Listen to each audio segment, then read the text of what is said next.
Hello, നമസ്കാരം. ഞാൻ നിങ്ങളുടെ ജിൻസിയേട്ടൻ. നിങ്ങൾ കണ്ടുകൊണ്ടിരിക്കുന്നത് ജിൻസിയേട്ടൻ സ്പെഷ്യൽ. ഇന്ന് നമ്മൾ എളുപ്പത്തിൽ അതീവ രുചികരമായി ഒരു പാവയ്ക്ക കറി എങ്ങനെ വയ്ക്കാമെന്ന് നോക്കാം. അതിന് എന്തൊക്കെ വേണമെന്ന് കാണിച്ചു തരാം. വാ. 2-3 ചെറിയ പാവയ്ക്ക, ഒരു കഷ്ണം ഇഞ്ചി, വെളുത്തുള്ളി, കുറച്ച് കാന്താരി മുളക്, വെള്ളക്കാന്താരിയാണേ, ഒരു തക്കാളി, ഒരു സവോള, കുറച്ച് കറിവേപ്പില. നമുക്ക് ഇന്ന് അരിഞ്ഞുകൊണ്ട് വന്നാലോ.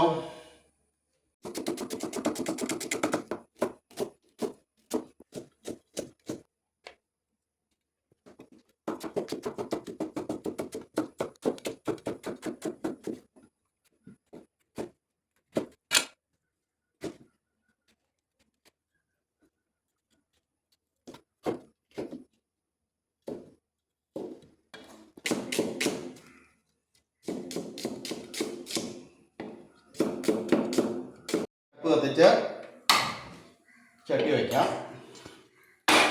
ചൂടായി വെക്കാം കേട്ടോ.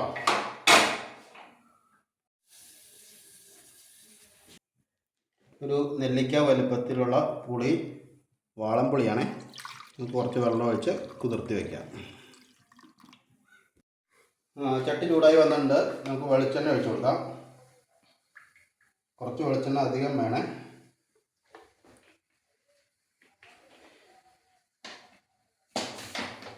എണ്ണ ചൂടായി വരട്ടെ. അപ്പം നമ്മളിതെല്ലാം അരിഞ്ഞു വെച്ചിട്ടുണ്ട്. പാവയ്ക്ക, സവോള, ഇഞ്ചി, വെളുത്തുള്ളി, കറിവേപ്പില, പച്ചമുളക്, തക്കാളി.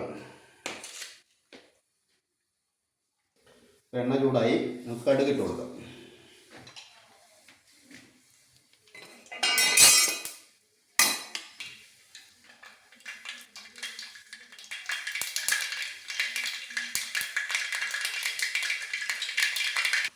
നമുക്ക് സവോള,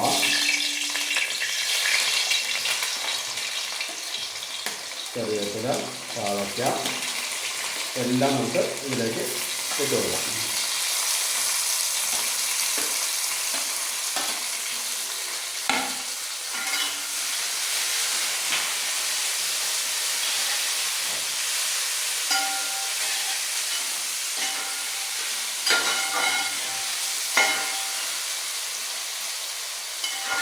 ഇതിനാവശ്യമുള്ള ഉപ്പ് ചേർത്ത് കൊടുക്കാം. കല്ലുപ്പാണ്.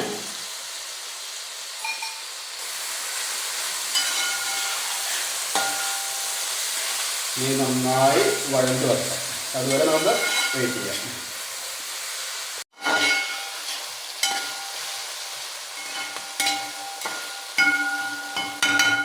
ഇപ്പോൾ ഏകദേശം 10 മിനിറ്റ് ആയിട്ടുണ്ട്. എണ്ണക്കകത്ത് കിടന്ന് എല്ലാം മൊരിഞ്ഞ് വന്നിട്ടുണ്ട്. ഇനി നമുക്ക് ഇതിലേക്ക് ആവശ്യമായ മസാലകൾ ചേർത്ത് കൊടുക്കാം. ഇതേപോലെ ഏകദേശം വറുത്തതുമായി ആയി വന്നേ.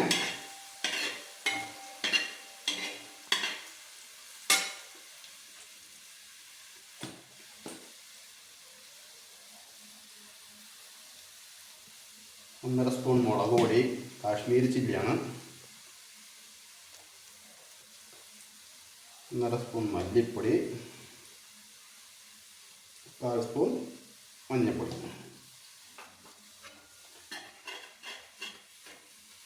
പൊടി ഒന്ന് നന്നായിട്ട് മൂത്ത് വരട്ടെ. എല്ലാം നമുക്ക് ഇളക്കി കൊടുക്കാം.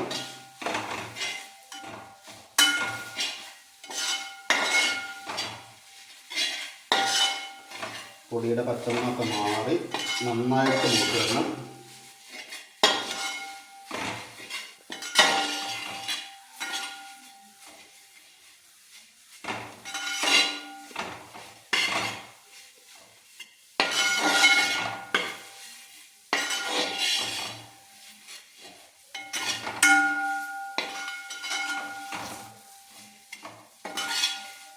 പൊടിയെല്ലാം മൂത്ത് വന്നിട്ടുണ്ട്. നമുക്ക് ഇതിലേക്ക് പുളി പിഴിഞ്ഞൊഴിച്ച് കൊടുക്കാം.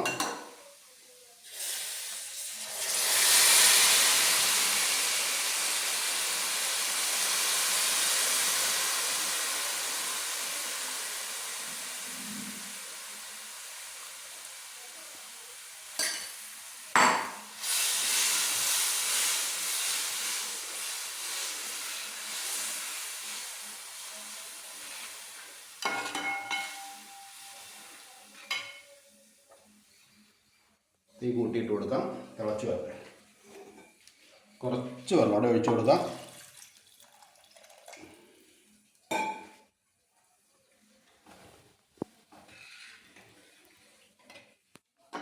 ഇത് ചോറിനൊക്കെ ഒഴിച്ചു കൂട്ടാൻ നല്ല അടിപൊളി കറിയാണ്.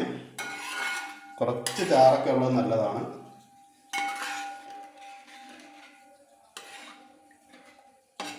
പിന്നെ തിളച്ച് വരട്ടെ കേട്ടോ.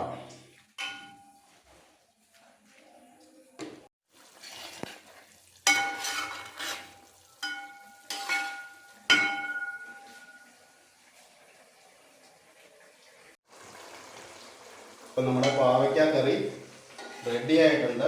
ഇപ്പോൾ പുളി മുളക് എല്ലാം പിടിച്ച് നല്ല അടിപൊളി ടേസ്റ്റായിട്ട് വന്നിട്ട് ഇത് കൂട്ടി ചോറുണ്ടാകും.